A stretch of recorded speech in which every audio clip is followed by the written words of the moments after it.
Senator from Washington is recognized. Thank you, Mr. President. Mr. President, it has been nearly 6 weeks, 6 weeks, since Alex Preddy was killed by masked federal agents in broad daylight. It has been over 9 weeks since Renee Good was killed. And day after day, week after week, we have seen Americans brutalized by an out-of-control Department of Homeland Security. American citizens detained without cause, children ripped away from their families as this administration treats them like political pawns in their sick games. We have seen peaceful protesters have their windows broken in by untrained and unidentifiable agents. And we have seen more people get hurt and even die because of how ICE and Border Patrol have been conducting themselves. And this entire time, Democrats have been pushing for serious reform to rein in these agencies. For months, I have been at the table in good faith, pushing to secure basic accountability measures for ICE and Border Patrol. We are talking about standards local police already follow across the country, but even before Alex Preddy was shot and killed, Republicans and this White House in particular were telling us no on many basic reforms that would rein in ICE and CBP.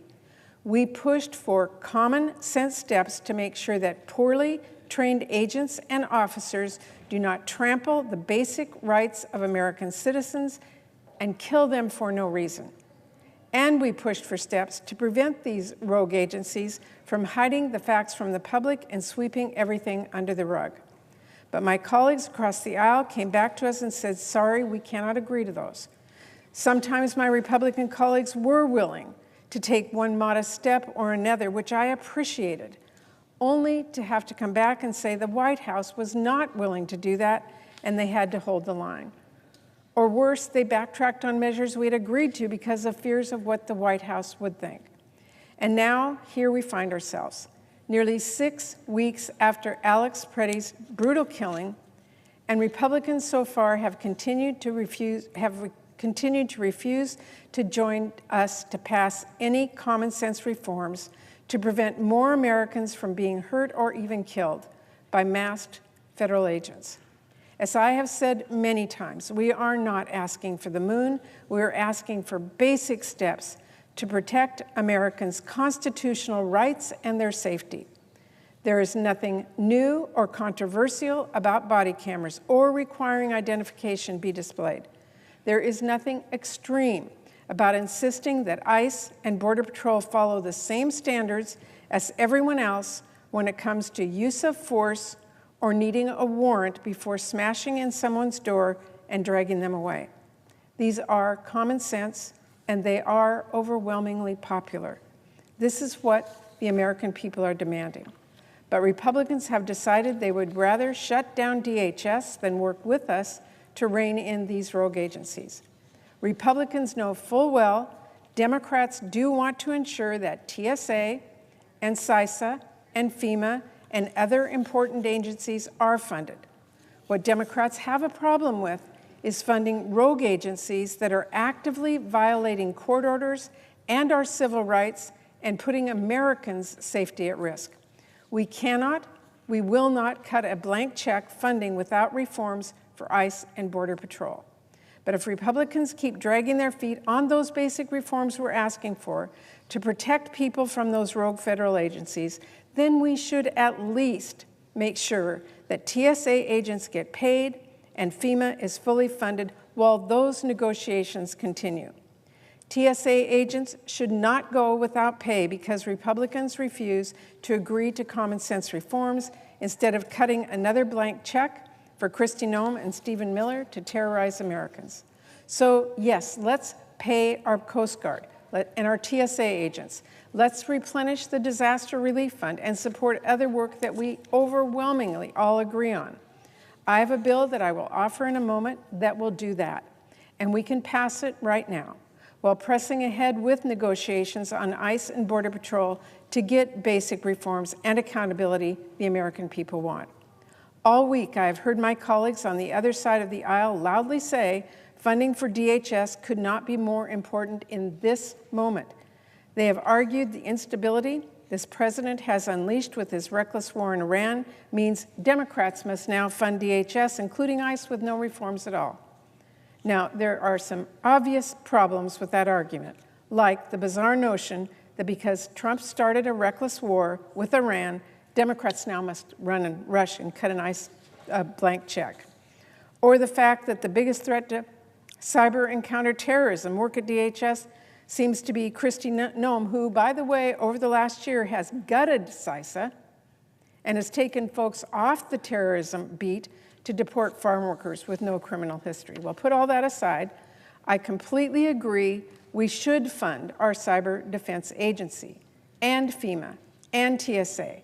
So I hope my Republican colleagues who also believe, I know they do, that these agencies are important and who have been making the case that they do need funding will join with me today to get this bill passed, while talks on ICE and Border Patrol and much-needed reform and accountability measures can continue. So with that, Mr. President, I ask unanimous consent. The Senate proceed to the immediate consideration of my bill, which is at the desk.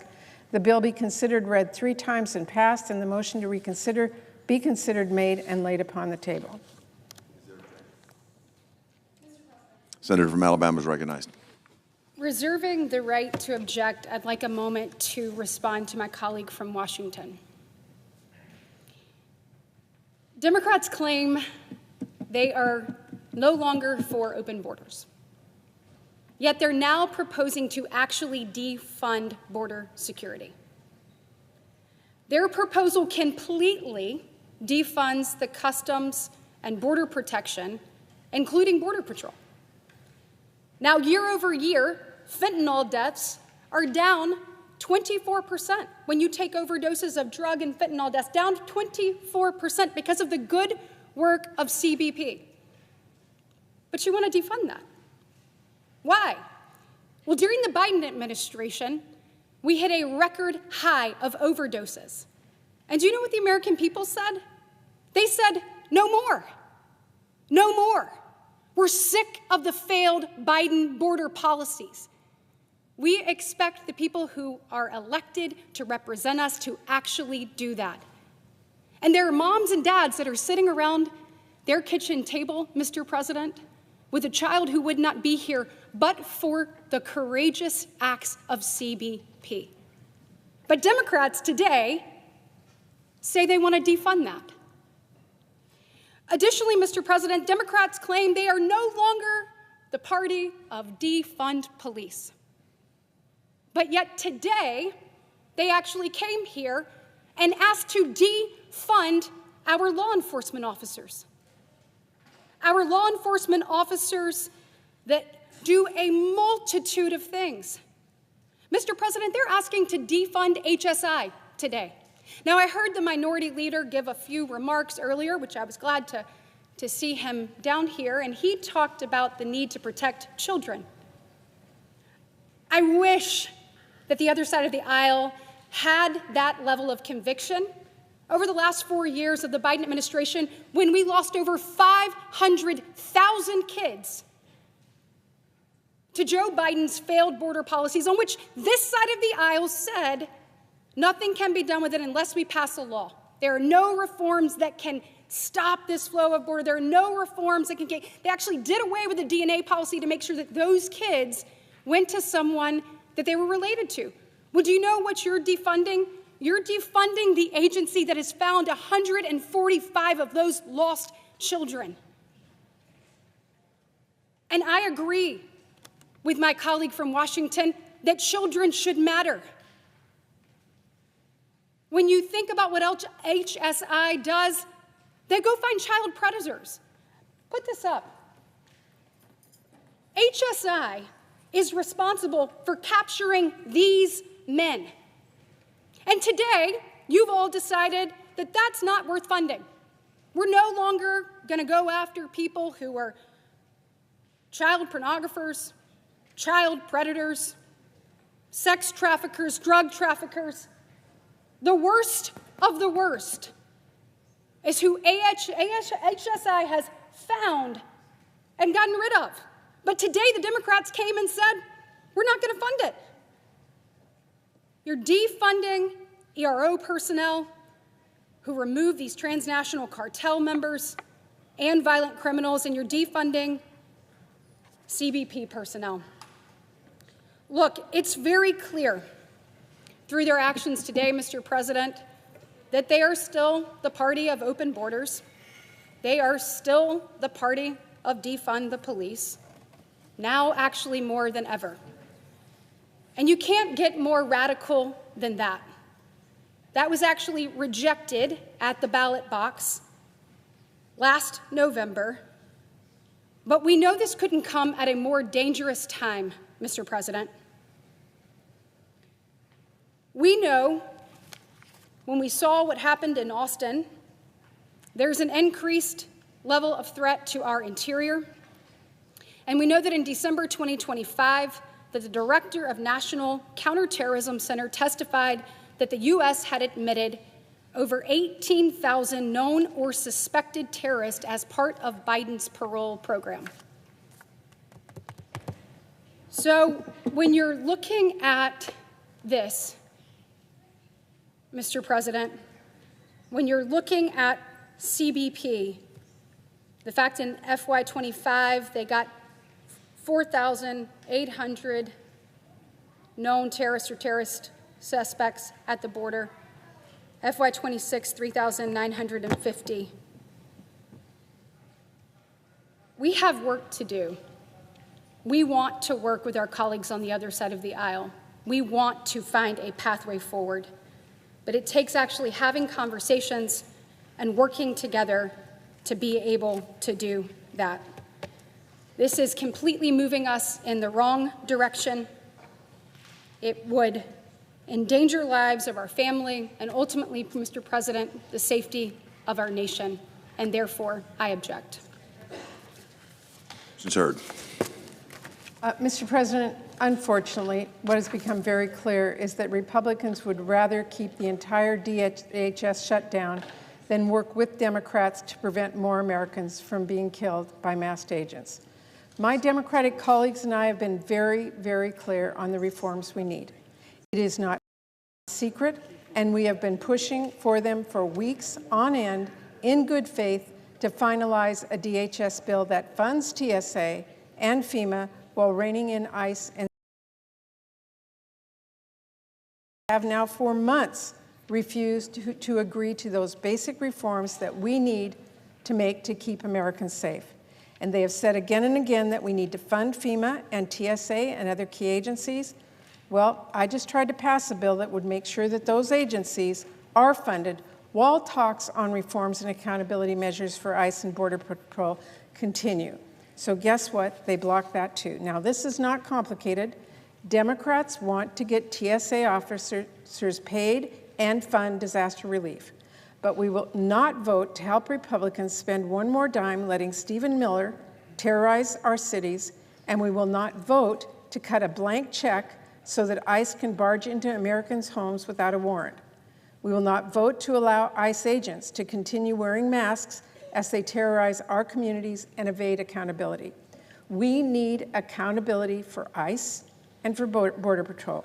And it is not just Democrats saying that. The American people overwhelmingly agree that Trump and Noam's lawless rampage has got to come to an end. People feel that way because we have all seen what is happening. It is in plain sight. We've all seen the videos of people that are tackled and pepper sprayed in the face, of protesters who are gassed for no reason.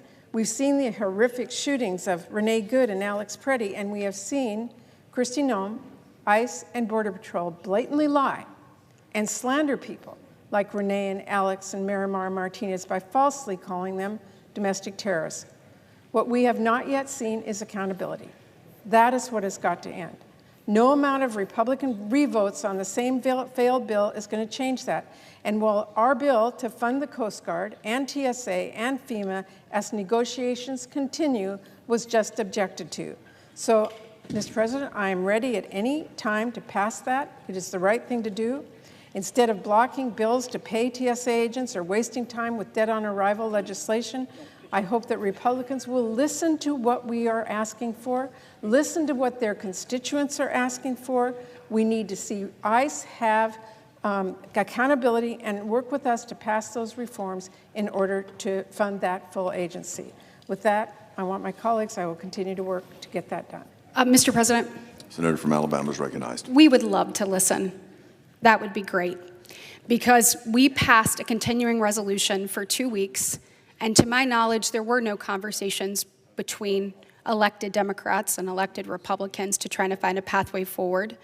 And then in the last 2 weeks, we've been asking to have those conversations. So we've been asking to listen because we believe that this is important. So I am calling on my Democratic colleagues to be a part of that, to be a part of the solution. I certainly know that we want to. Mr. President, I ask unanimous consent that the Senate proceed immediately to consideration of calendar number 156, H.R. 4553, and I ask that the Britt substitute amendment at the desk be considered and agreed to, and the bill as amended be considered read a third time and passed, and that the motions to reconsider be considered made and laid upon the table. Is there objection? Mr. President? Mr. President? Senator from Washington State is reserving the right recognized. to object. Look, I too am frustrated this body has not been able to reach an agreement on the DHS funding bill. And in particular, I am frustrated that my colleagues across the aisle and in the White House are still refusing to agree and work with us on common sense measures to protect our constituents from being shot and even killed by unidentifiable, untrained ICE and Border Patrol agents.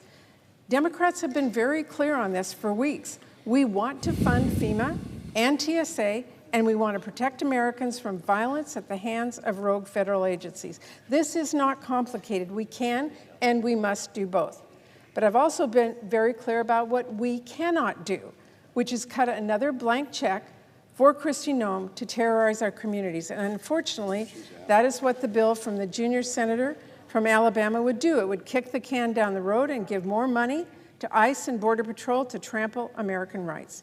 That is not an acceptable outcome, and if Republicans won't agree to the common sense measures we've been pushing for weeks, measures that police departments across America already adhere to, then I am absolutely willing and ready to fund the rest of DHS while talks on ICE and BPA continue. In fact, that is what the bill did that I just offered. So I object to this measure, and I really hope our Republican colleagues will join me to support the bill I called up a few moments ago to fund TSA and FEMA and CISA while those talks continue. So I object. The objection is heard.